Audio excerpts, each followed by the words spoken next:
अयोध्या हूं। अतीत के पन्नों पर दर्ज वो नाम जिसे युद्ध में कोई नहीं जीत सकता। मैं काल के कपाल पर उल्लिखित वो शिलालेख हूं जो युग परिवर्तन के बाद भी सजीव है। मैं अयोध्या हूं।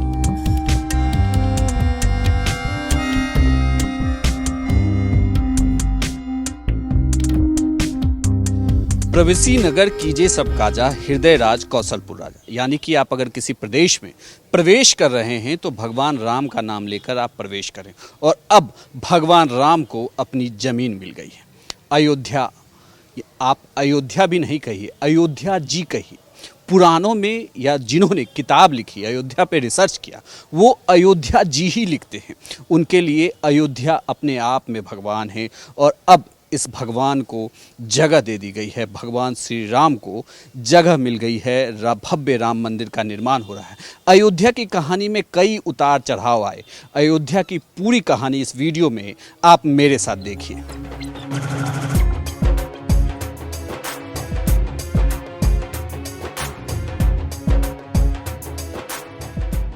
मैं ही अयोध्या हूं, पावन सरयू जिसके आज भी पांव पखारती है।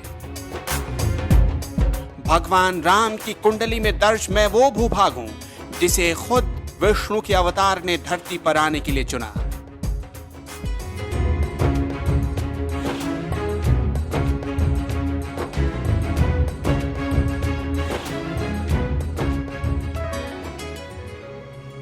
मेरी ही पीठ पर भगवान राम चले,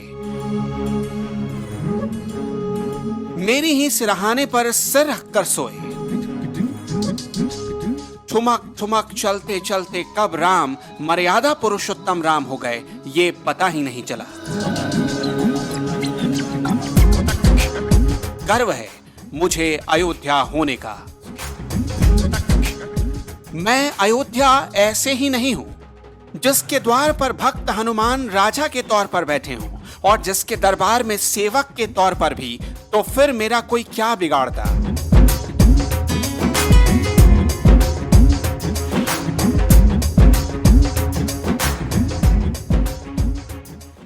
अयोध्या की आपको पूरी कहानी बताएंगे, लेकिन उसके लिए ज़रूरी है कि आपको इतिहास के पन्ने में लीजिए।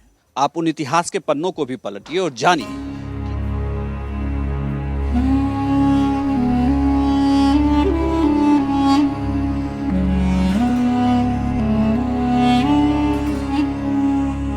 अयोध्या जिसे आप खुली आंखों से देखें या बंद पलकों से, भगवान राम आपको इसके कण कण में दिखेंगे।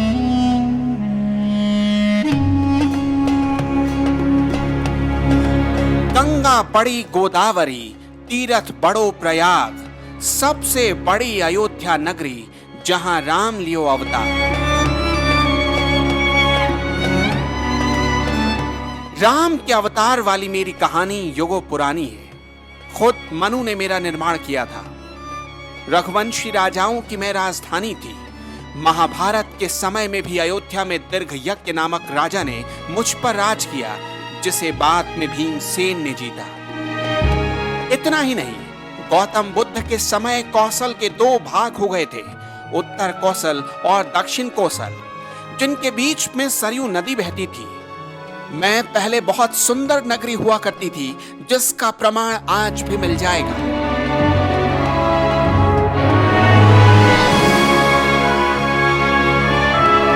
फाहियान ने भी शाचेन में मेरा जिक्र किया।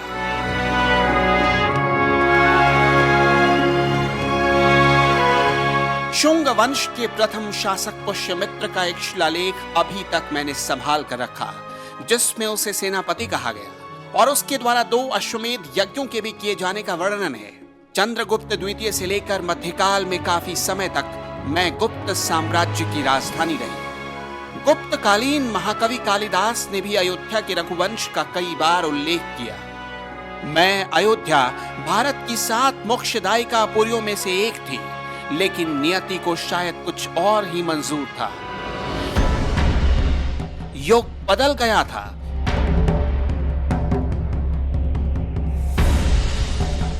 तो मेरी परिणति भी बदलने वाली थी। देश पर मुस्लिम आक्रांताओं ने हमला कर दिया। इन मुस्लिम आक्रांताओं ने ऐसे घाव दिए जिसकी टीस हर वक्त आती रहेगी। मुझे रौंदा जा रहा था। जहां भगवान राम ने जन्म लिया, उस पावन धरा पर बाबर के सेनापति मीर बाकी मस्जिद बनवा रहा था। 500 साल पहले मुझे मेरे राम से दूर करने की कोशिश की जा रही थी। अब मुस्लिम शासक मेरा नाम तक बदल रहे थे। मेरी धरती पर कभी भगवान राम ने राज किया, आज उसकी नियति बंगाल के शासकों के हाथ में थी। सरयू का किनारा और लखनऊ से नजदीकी इस शहर को खास बनाती है। इस शहर का एक तरीके से यूं कहे कि उद्गम तब हुआ जब नवाबों का शासन चरम पर था। सबसे पहले अली वर्दी खान जो बंगाल के शासक हुए, उन्होंने इस शहर की नींव रखी। इसके बाद फिर फैजाबाद की नींव रखी सादत खान। फिर सुजाउद्दौला खान ने इस शहर को अवध की राजधानी बना दिया और यहाँ से अयोध्या फैजाबाद हो गया।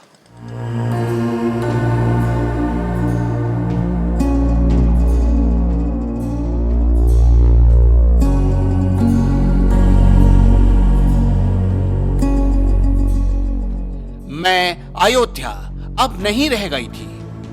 अब नया नामकरण था मेरा। मुझे फैजाबाद कहा जा रहा था, लेकिन हिंदुओं के दिलों में मैं अयोध्या ही थी।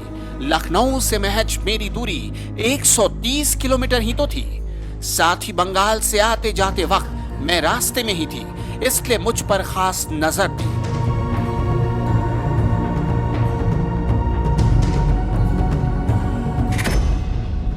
शुजाउद्दौला का शासनकाल फैजाबाद के लिए स्वर्णकाल कहा जाता है। उस दौरान फैजाबाद ने जो समृद्धि हासिल की, वैसी दोबारा नहीं कर सका। उस दौर में यहां कई इमारतों का निर्माण हुआ जिनकी निशानियां आज भी मौजूद हैं। 1775 में नवाब असफउद्दौला ने अपनी राजधानी फैजाबाद से बदलकर लखनऊ कर ली। इसके बाद ये अपनी रंगत खोने लगा और मुझे इंतजार रह गया फिर से अपने नाम का। ये इंतजार इतना लंबा हो गया कि सदियां बीत गई, लेकिन फिर एक आंदोलन ने मुझे मेरा नाम लौटा दिया। राम मंदिर आंदोलन ने अयोध्या को विश्व पटल पर ला दिया। समय ऐसा भी आया कि अयोध्या के नाम के आगे फैजाबाद का नाम फीका पड़ने लगा। लेकिन जितनी भी सरकारें रही, किसी ने भी राम की नगरी अयोध्या की ओर ध्यान नहीं दिया और अयोध्या उपेक्षा का शिकार होती रही। फिर सुप्रीम कोर्ट का वह स्वर्णिम फैसला आया जिसने राम की नगरी अयोध्या का स्वर्णकाल लौटा दिया।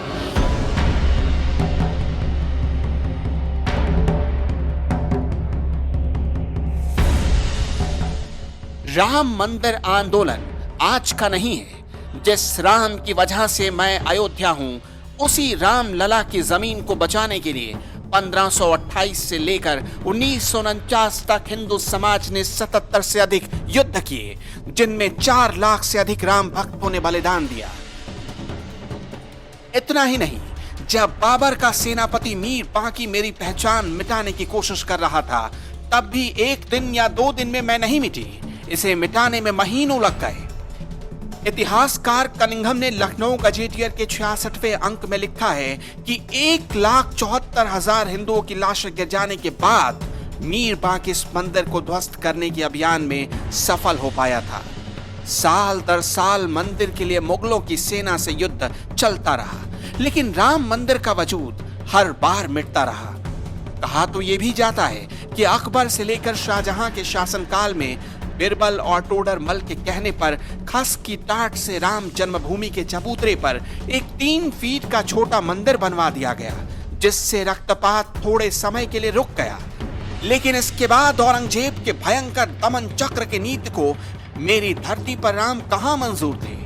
10 बार मंदिरों को तोड़ने की कोशिश की गई, मूर्तियों को तोड़ा गया। हिंदू लगातार राम जन्मभूमि को आजाद कराने के लिए मुगलों से लड़ रहे थे, लेकिन विशाल सेना के आगे साधुओं की सेना टिक नहीं पा रही थी।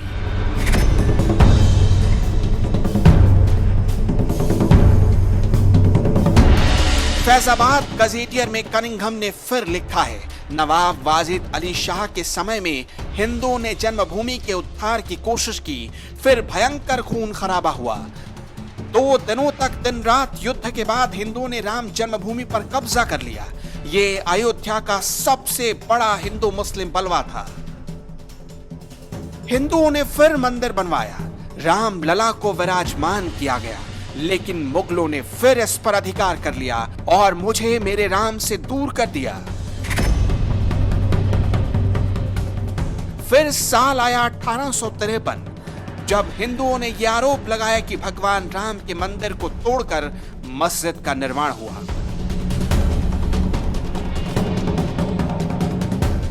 इस मुद्दे पर फिर हिंदू और मुसलमानों के बीच पहली हिंसा हुई। इसके बाद सन 1857 की क्रांति में बहादुर शाह जफर के समय बाबा रामचरण दास ने एक मौलवी आमिर अली के साथ राम जन्मभूमि के उद्धार का प्रयास किया, लेकिन कुछ कट्टरपंथी मुसलमानों को यह बात कबूल नहीं हुई। इस विरोध ने 18 मार्च 1858 में कुबेर टीला स्थित एक इमली के पेड़ पर दोनों को एक साथ फांसी पर लटका दिया। मैं 1800 कुछ ईस्वी की घटना बता रहा हूँ कि जब अंग्रेज का शासनकाल था, निर्मोही अखाड़े के श्री महंत जो महाराज जी थे, उन्होंने और मस्जिद के जो मुतलबी था, उन दोनों लोगों ने एक बैठक किया साधु संतों में और मुसलमानों में कि यहाँ पूर्व में भी कोई किसी प्रकार का मुसलमान यहाँ पूजा में नहीं आता था, ना मुसलमान वहाँ उपस्थित होते थे। इसके नाते क्यों ना इस जगह को मुक्त कर दिया जाए और हिंदुओं को दे दिया जाए, ये बात विवाद ही खत्म हो जाए। लेकिन अंग्रेज भी नहीं चाहते थे कि सुलह हो, वो तो आपस में लड़ाने का काम तो करते ही थे। फिर भी उन्होंने वहीं पास में ही वहाँ नलनील टीला है, वहाँ पर वहाँ के मुतलबी को, महाराज जी को वहाँ पर फांसी चढ़ा दिया। पहले ये इमली का बाग हुआ करता था, वहाँ इमली का पेड़ था, वहाँ पे उन्होंने फांसी दे दिया।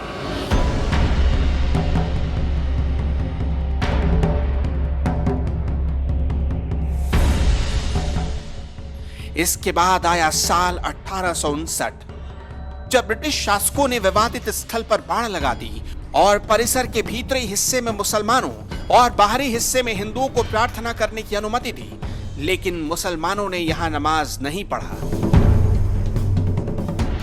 मैं अयोध्या अभी भी राम राज्य के लिए लड़ रही थी, अपने राम लला के लिए संघर्ष कर रही थी।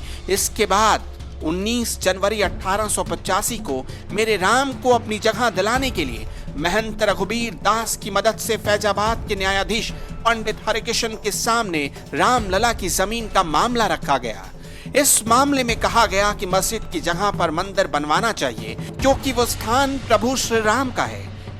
इसके बाद बस लंबा इंतजार चल रहा था। देश आजादी देख रहा था। मुझ अयोध्या को इंतजार था राम लला के आजाद होने का।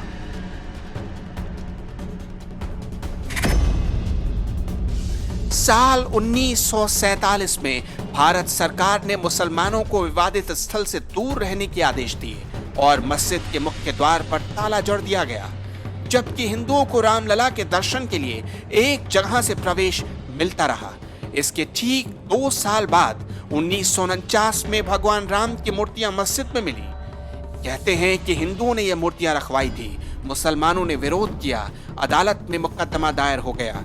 सरकार ने विवादित स्थल मानकर फिर ताला लगा दिया।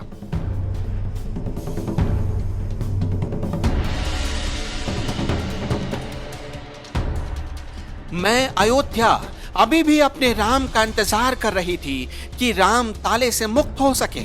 1984 में रामलला को मुक्त कराने के लिए विश्व हिंदू परिषद ने एक समिति का गठन किया, जिसकी अगुवाई बीजेपी नेता लाल कृष्ण आडवाणी ने की। इसके बाद 1986 में जिला मजिस्ट्रेट ने हिंदुओं को प्रार्थना करने के लिए विवादित मस्जिद के दरवाजे पर से ताला खोल दिया। 1989 में विश्व हिंदू परिषद ने आंदोलन तेज किया और इसी साल इलाहाबाद उच्च न्यायालय ने आदेश दिया कि विवादित स्थल के मुख्य द्वारों को खोल देना चाहिए और इस जगह को हमेशा के लिए हिंदुओं को दे देना चाहिए। इसके बाद 30 अक्टूबर 1990 को मैंने वो शाम भी देखी जब मेरी धरती को लाशों से पाट दिया गया।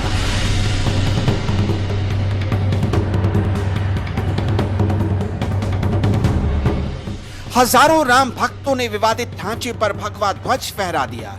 2 नवंबर 1990 को मुख्यमंत्री मुलायम सिंह यादव ने कार सेवकों पर गोली चलाने का आदेश दिया, जिसमें सैकड़ों राम भक्तों की जान चली गई। हालांकि अप्रैल 1991 में मुलायम सिंह यादव को भी इस्तीफा देना पड़ा। मुझ अयोध्या को तो अभी बहुत कुछ देखना था मुझे उस परिणति को जिसकी वजह से एक तारीख अमर हो गई। सब कुछ मैं अयोध्या सहन कर रही थी, क्योंकि विश्वास था कि एक ना एक दिन मेरे राम को इंसाफ जरूर मिलेगा।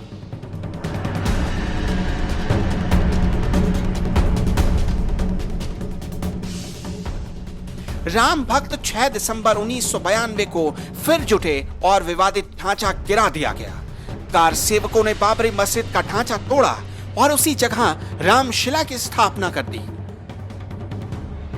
1527-28 में मंदिर तोड़ा गया और 1992 में मस्जिद जमींदोज हो गई। इसके बाद की कहानी कोर्ट की जटिल प्रक्रिया थी, जिसे बस तारीख मिल रही थी, लेकिन मैंने विश्वास नहीं खोया। खुदाई, सर्वे, रडार सर्वे राम के होने का सबूत मुझसे मांग रहे थे और मैं बार बार यही कह रही थी, सरयू किनारे जहां देखो वहीं राम ही तो हैं।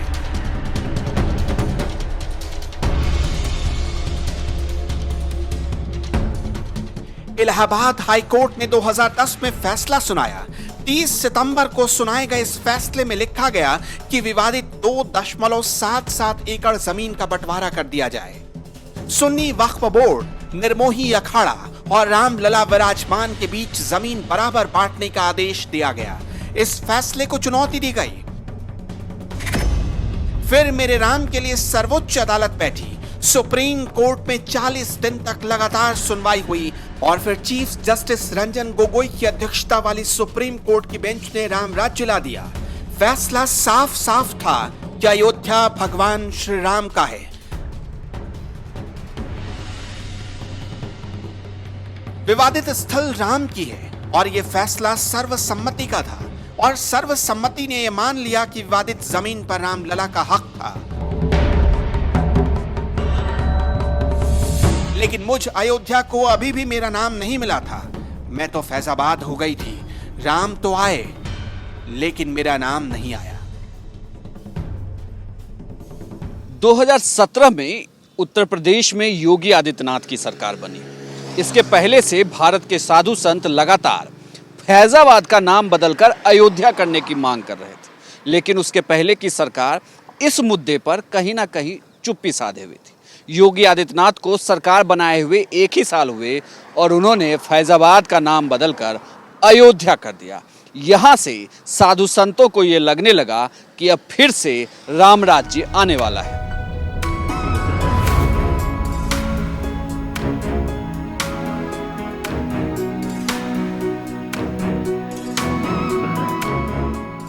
मुझे मेरा नाम मिल गया और मेरे राम भी मिल गए।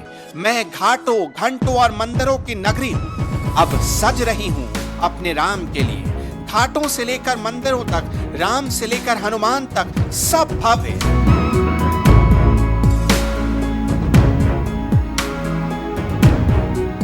मैं श्री राम की अयोध्या हूं, तो फिर मैं कैसे मिट जाती?